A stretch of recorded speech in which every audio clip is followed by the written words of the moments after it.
Folks, how you doing? How you feeling? Well, hold on, let me.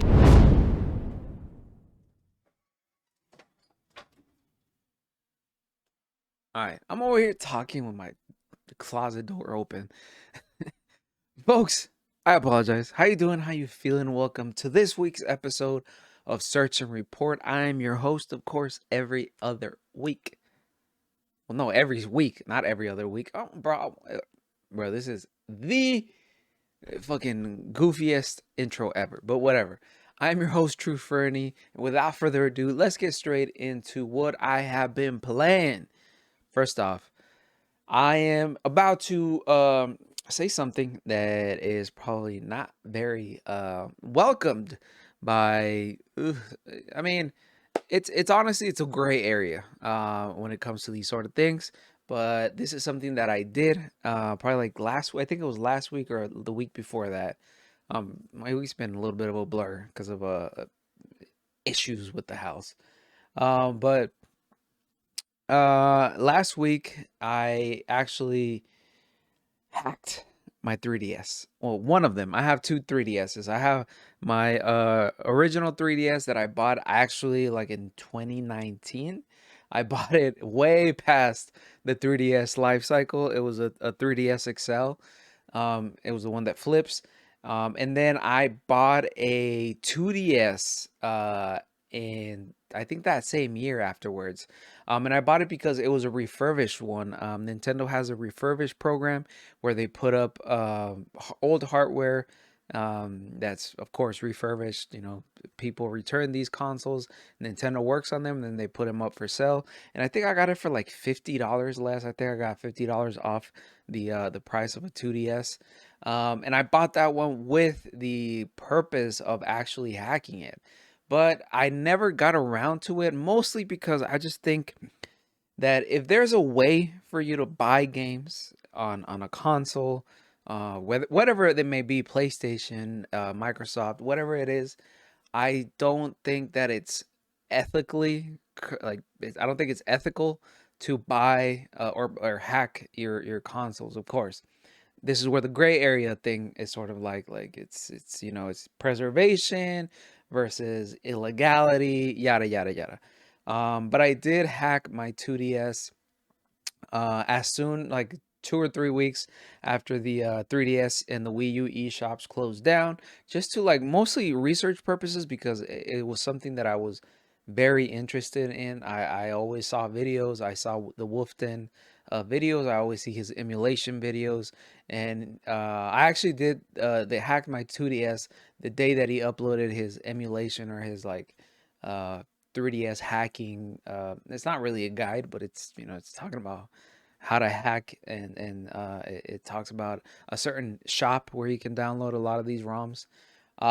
And honestly, it's very easy to do. I know that's a meme, but I tried it out. I've been testing out certain games and making sure how it actually all runs, and just to make sure like how the whole process is. And I was surprised, man. Like it's incredible what modders out there, hackers, whatever label you want to put on the people who make these tools available for the general public. I'm just impressed with the work that they make. Like being able to go through that whole process, someone who like has very minimal tech experience as far as this sort of stuff. I've downloaded and installed like Dolphin, certain emulators here and there, but I've never like actually uh jailbroken, I guess that you would call it that, using that term, a console. Like this is the first time I've ever done that, and I'm just impressed with like the knowledge needed to do that, and then to translate it into a understandable language for people like such as myself, the common gamer, to understand. It's a very lengthy process, but it's not difficult at all. Like it's a lot of downloading zip files from the internet, installing them to an SD card, putting that on your car on your 3DS, and then safe booting it, yada yada yada. It's honestly it's very easy to do. Um, that's as much as I'm gonna say. I'm not gonna recommend you do that, because if you mess it up, you might be breaking your console, and that's that's your fault. That's on you. I'm not saying you should go ahead and do that, but I just want to say that it's a very easy process. And again, I don't condone emulation. I don't condone. No, okay, I condone emulation because even Nintendo does emulation. It's just a method of accessing a game.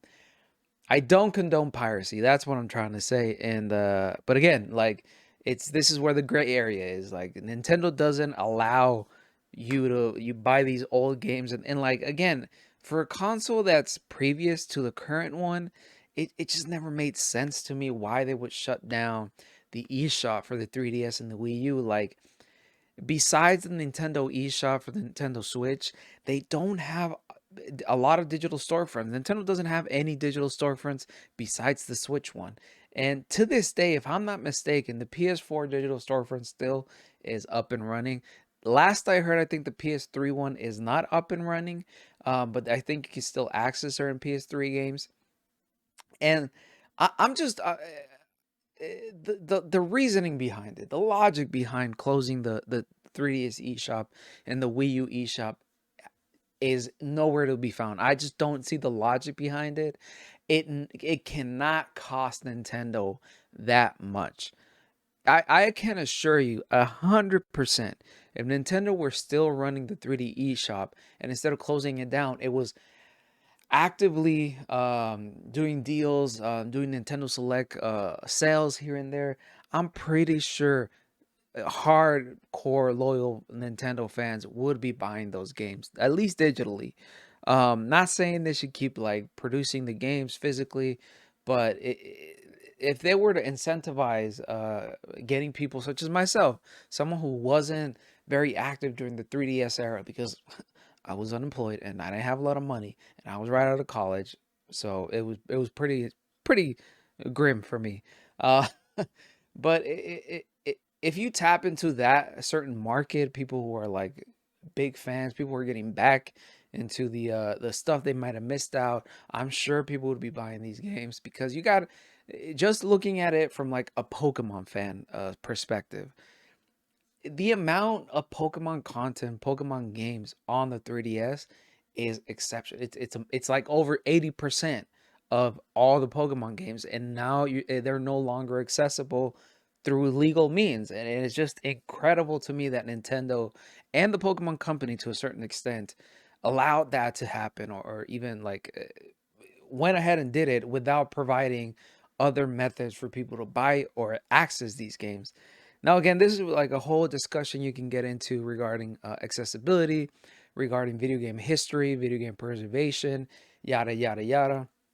But it's a really weird business decision, business practice, whatever you want to call it, a strategy, without actually being a replacement for it. Like you leave people no other choice besides, these means to get through it. Now, again, I don't want to say that I was going to be the first one in line to buy these games, but I can assure you if Pokemon games on the 3DS were to go on sale and not be $40, these games are like almost 10 years old, I would definitely be buying them. I would definitely be buying them digitally because I love Pokemon games. I never got to play the remakes for Gen 3, Gen 2, and just yeah, certain stuff that I didn't get to experience during the 3DS era. But again, yeah, that's mostly what I've been playing. I've been testing out some of the games on the that software that the Wolf Den talked about, and I'm just impressed with how well everything runs. Of course, I mean, it does take a little while for you to access these things because you're basically accessing them through the Wi-Fi. There's no other, not that I'm aware of. I don't think you can connect your 3DS directly to a modem and then be connected through hardwire. But it's all through Wi-Fi, so it does take a little bit, especially for the bigger games like Metroid Samus Returns. Mario 3D Land is a pretty big game.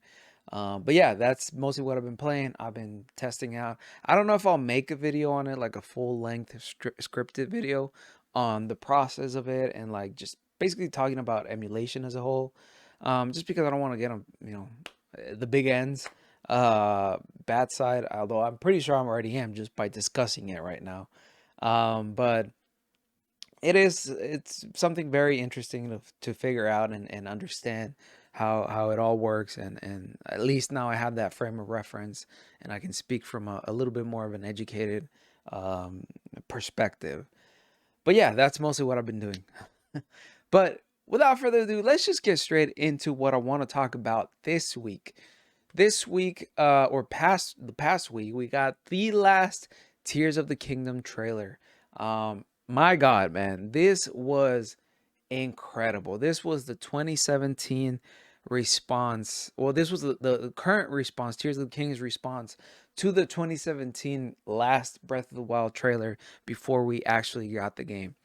And first of all, I'm just gonna come out and say it. I kind of wish they did this same trailer that we got last week, but at the same time, I still feel they showed so much, so much was just revealed to us, and everything from characters, environments, voices.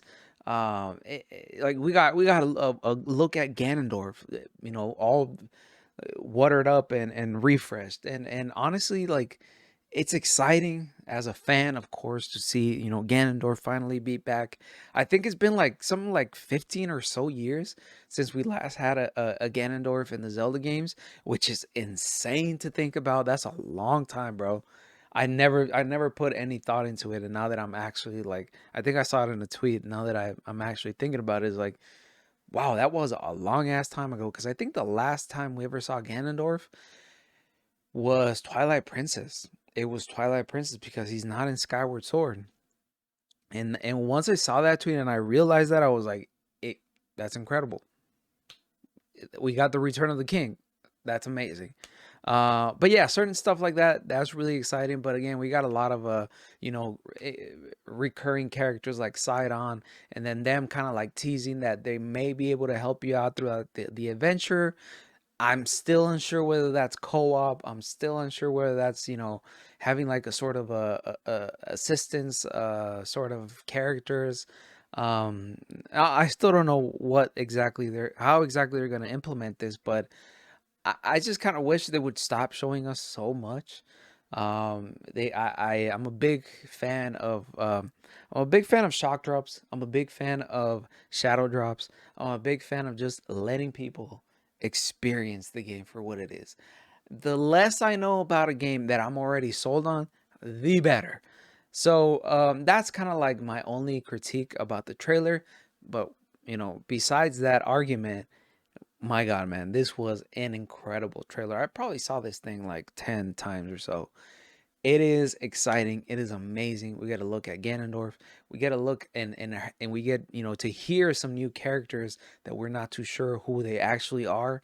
Of course, we get Sidon, we get some Riju, we get some recurring characters from Breath of the Wild and from Age of Calamity.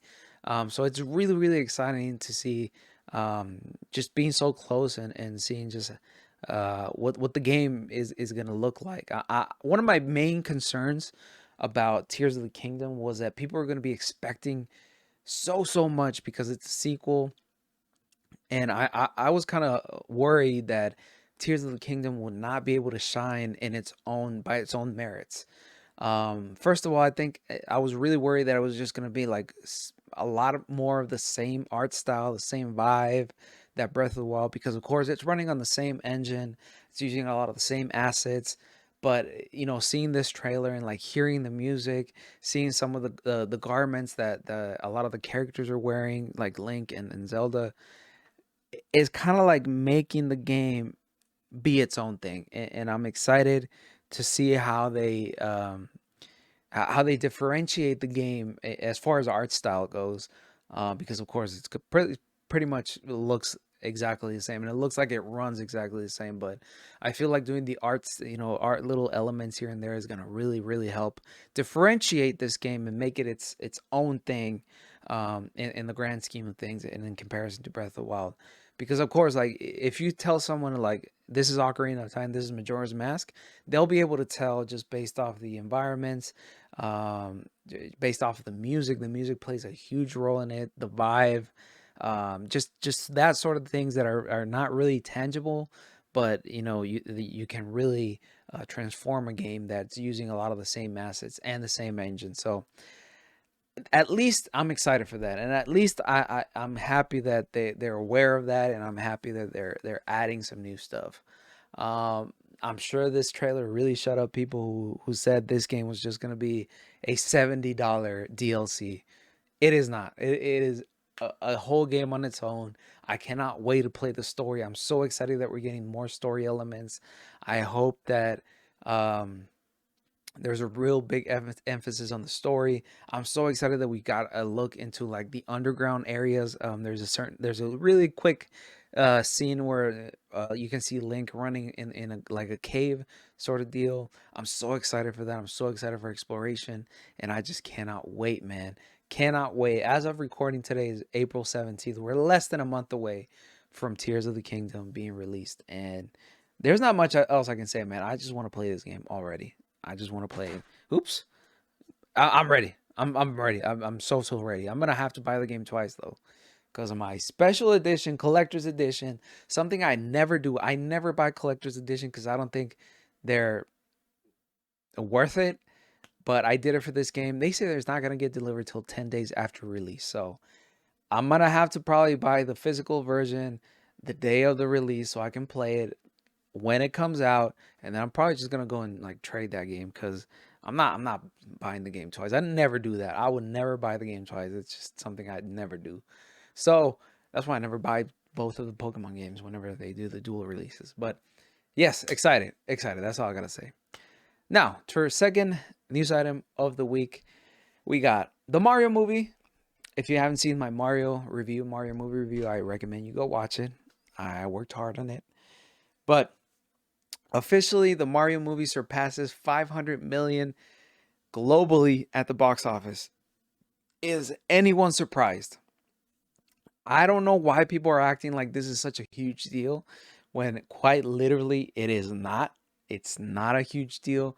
People forget just how big Nintendo is. People forget how big Mario is. Like I always get I find it so funny and so hilarious that people still treat Nintendo sometimes, especially like super diehard fans, or at least like the people on the internet who are weird about it and have these weird parasocial relationships with a billion-dollar company that sometimes excuse and defend Nintendo's business decisions like closing the 3DS shop or whatever it may be. This is a huge corporation. Like I don't know why people weren't expecting the Mario movie to sell close to $1 billion in box office ticket sales. What are you talking about? Nintendo is a huge company. The brand is extremely successful. They've been around since the 80s. Like Mario's a household name. You call any soccer mom in Indiana or wherever, you tell them like, "Hey, do you know who Mario is?" They'll tell you 100. If they have kids, adults know who Mario is. Like it is the biggest name in gaming. I'm ready to say it. It is the biggest name in gaming of all time. You talk about gaming, people are gonna associate that to Mario in some way. People know who Mario is. So the internet's response of like, oh my god, video game movies are now able to be successful. They're selling close to $1 billion. Who saw this coming? We all did. We all fucking did, bro. Anybody with common sense did like saw this coming. It's just incredible to me that they still treat Mario as this unknown figure when they're basically up there in the same top 5 list of most recognizable characters right next to Mickey Mouse. Like I just don't understand how people don't make that. Again, boomers on the internet, and people still treating Nintendo as this little indie company. But whatever. I know you can tell I'm very passionate about gaming. But yes, here Nintendo Life reports the Mario movie surpasses $500 million globally, now the biggest video game adaptation ever. That is incredible. That is insane. But again, we're basically in the childhood of gaming movies, so to speak. I think we're barely getting to like not the formula being like cemented, because when you translate these things as what they are, video games, not with like super, you don't need to do a lot as far as the story. It's just, it's candy for the eye. It's eye candy. It's just, it's a mindless glob. It's gonna do well, especially if it's catered to kids. But that's still crazy that we're finally reaching like the sort of level and the sort. All right, bro, you gotta leave. Go. Sorry, y'all. My dog. I. Hey, when I'm good, I'm a good owner. I let him stick around, because I always feel bad, because like whenever we're working, he's out there in his bed looking all depressed because we can't play with him. And I say, hey man, come over here. I'm gonna film a video. Like, be with me and we'll chill out. He starts doing all this shit, man. He starts doing all this noise. But whatever, I love him so much, but he needs to keep quiet. Um, but yes, here Nintendo Life reports, in a rather significant update courtesy of Variety, it's now been confirmed that the Super Mario movie has surpassed the. Okay, we already know that. They surpassed it in just over a week. Its combined domestic and international takings add up to a whopping $508.7 million. This makes it the highest grossing film of 2023, surpassing Ant-Man and the Wasp Quantumania, and officially making it the biggest video game adaptation in movie history, ahead of films like Warcraft and Detective Pikachu, which is insane. Like, that's something crazy to think. It sold more than Pokemon. Pokemon is a bigger media franchise than Mario is, but still, that's incredible. That's notable. Um, I still think Detective Pikachu should have done way better. That I don't think it should have surpassed it that quickly and so easily, because that Detective Pikachu is a pretty good movie. As whatever critiques you may have, it was still a pretty good movie. Super Mario Bros. Movie is poised to be the highest growth. Okay, we already saw that. Oh, that's just the original story. All right, no, that's it. That's a whole new segment. Yeah, again, like, I don't understand why people are acting very surprised that Nintendo, the Mario movie is gonna be make $1 billion easily. I saw a lot of news reports and a lot of movie like critics talking about this movie as if it's, as if it wasn't deep enough, and that's something I want to talk about. Yes, this is a kids movie. Yes, this is a Mario movie. Yes, this is a video game movie. Yes, they don't tend to be very deep in story. They don't tend to be very um they just don't have depth at all, and when it comes to the story department. But again, you can still criticize a movie for not having depth. Of course, there's still like movies like Shrek. Shrek is it's got depth to it. It's still a children's movie, but it's got depth to it. It's got, story about love, story about uh shit, monarchy, I guess, politics.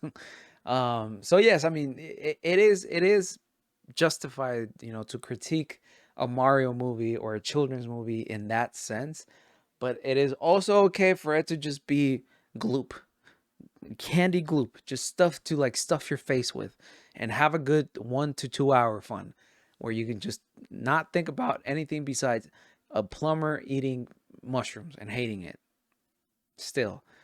Yeah, I think the main thing to take from this is that I think the biggest story around this whole like Mario making so much money in the box office is that people need to stop acting surprised. Like, video game video games in general, the industry is not the most profitable industry, entertainment industry in the world, surpassing film, surpassing anything out there that is currently deemed entertainment. It is huge.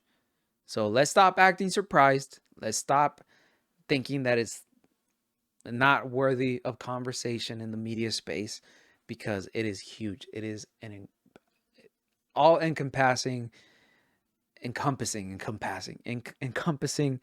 Sorry, I mean an ESL guy over here. Encompassing medium, and I think we need to stop that talk and acting surprised when Mario is bigger than Jesus. I shouldn't say that. Bigger than the Beatles. There you go. There you go. Okay? All right. Let's go next to my next news item. This is something that I'm very excited about. I'm actually very excited about this. I am excited for the Nintendo Live 2023 show happening in Seattle this September. Now, I label this as like this is Nintendo's response to E3 being canceled. Um, I don't think it's gonna be the same as E3. It's gonna be more so of a like it's like a celebration of Nintendo. I think this is gonna be like basically just the marketing galore. I mean, of course, E3 in the sense was of course marketing as well, but I don't think this is where we're gonna see a lot of announcements. I don't think this is where Nintendo's gonna um, announce the Switch's successor. I don't think this is the type of show. From what I've seen from the Tokyo show that they already did for Nintendo Life, it sounds like it's just a celebration of Nintendo. I know I think there's gonna be tournaments. Don't quote me on that, but I think there's gonna be tournaments on some games out there. But I know it's mostly gonna be just people can come, enjoy, being like engrossed in like the Nintendo world, the Nintendo franchises, and just have a good time. I think this is gonna be mostly for like children. And I'm excited. I'm still fucking excited. I'm gonna be there, man, with my big grown ass self. I'm gonna try and be there. It's gonna be a goal of mine because I did miss. Oh man, and I still regret not going. I should have just toughened it out. I still regret not being able to go to PAX East because I got sick, and I'm really regretting it. I should have just gone, man. I had lodging, I had my tickets, I had my flight. At least they refunded my flight, but still, I was so excited, man. And I didn't go because I was really sick. I was afraid that my ear would have popped because I had an ear infection. But bro, I should have still gone. Fuck it, man. Fuck it. Honestly. But again, now that I think about it, I did wake up one time and my ear was bleeding, so that wasn't good. So you know what? Maybe it's better that I didn't go. Whatever. I'm gonna stop contradicting myself. But yes, Nintendo announced Nintendo Live is coming to Seattle. Here, Nintendo Live reports.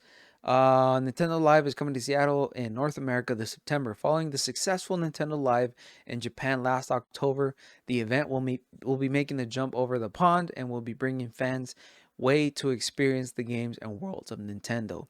More details will be revealed closer to the event, but Nintendo has given us a high level overview of what to expect: games, tournaments, live stage performances, photo opportunities, and more.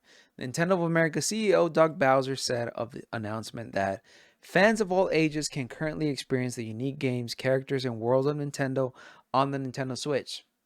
Okay, marketing talk. But we want to expand that scope with a new experience. With Nintendo Live 2023, we're giving attendees a chance to celebrate together with family, friends, and a broader Nintendo community in the spirit of fun and creating long lasting memories. Last year's event in Japan featured a live concert with DJ KK from Animal Crossing and Deep Cut from Splatoon 3 holding their own concerts. But yes, like the way that the Doug Bowser talked about, introducing Nintendo Live, it just sounds like it's gonna be marketing, like it's just experiential marketing. I, given that E3 in essence was an industry show, it was mostly just for the press. That's when Nintendo really announced some of their like upcoming stuff. This is where they were gonna be announcing the next thing to the press, so the press can put it out there to the masses. This is most just a celebration. This is just another like marketing event. This is just like think of it like the Nintendo store in New York City making a like putting up like a pop-up shop in I don't know, Boston or something. I think that's going to be the extent of it. I still think it's going to be fun. I think it might be a worthy enough trip to like go for the weekend, go visit some friends in Seattle.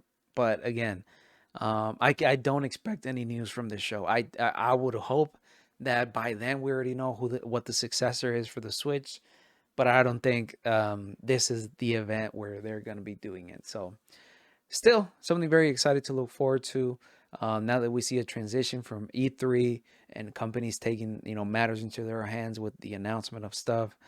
Although I will say that there has been some communication breakdown, but this might be because I don't have a lot of friends who play PlayStation, or at least I don't follow a lot of like big PlayStation people. But I completely missed like the past two state of plays. So I think there's a little bit of communication breakdown. I think that was like the value that E3 at least brought, bringing everybody together and everybody just expecting there to be announcements. I think companies are gonna have to like find ways to make sure that everybody is aware that they're gonna be doing a state of play, a Nintendo Direct, whatever it may be. I think that's the next hurdle that some of these companies are gonna have to overcome, since it's gonna be like it's just gonna be everybody's gonna be bombarded with these directs, so to speak. So I think differentiating your event from your digital event, your stream, whatever it may be, from other bigger companies is going to be a hurdle, and I think it's going to be a lot of work for a lot of these companies. But yes, I'm excited for this. I'm definitely going to try and go. I'm gonna, as soon as they announce tickets or whatever it may be, I still don't know if it's going to just be open to the general public. I'm sure that's not going to be the case, but still, I am gonna make the trip for this, and I'll make some vlogs out of it. I'll make some content out of it, and hopefully it is interesting enough, for the channel. But uh, yeah, that's pretty much it for this week. Again, it's been sort of a slow week. I listened to a few other podcasts. I'm gonna shout out to Games Mess Decides with Mike Minotti and Jeff Grubb. They have another podcast as well called The Last of the Nintendogs. Kid and Krista, of course, they're the main ones. Directly to You, AJ and Parker, Wolf Den. Those are the sort of podcasts that I listen throughout the week when it comes to gaming, and where I kind of like get a sense of what's going on in the gaming world, specifically Nintendo. But like, of course, the broader scope as well with Game Master Sides. But from what I was listening to them and their podcast, there's not a lot going on as far as news. Of course, I source some of my information from Nintendo Life. They're pretty good when it comes to Nintendo stuff, Nintendo news. Um, but it's just been slow, man. Like, I think we're finally like in the end game of waiting for the Tears of the Kingdom, because like I found myself more often than not just not knowing what to do with myself, man. When I got some extra time, I don't know what to play. I don't have anything in the pipeline. I did this 3DS thing to like see what it was like, and I find myself now playing old ass 10-year-old games.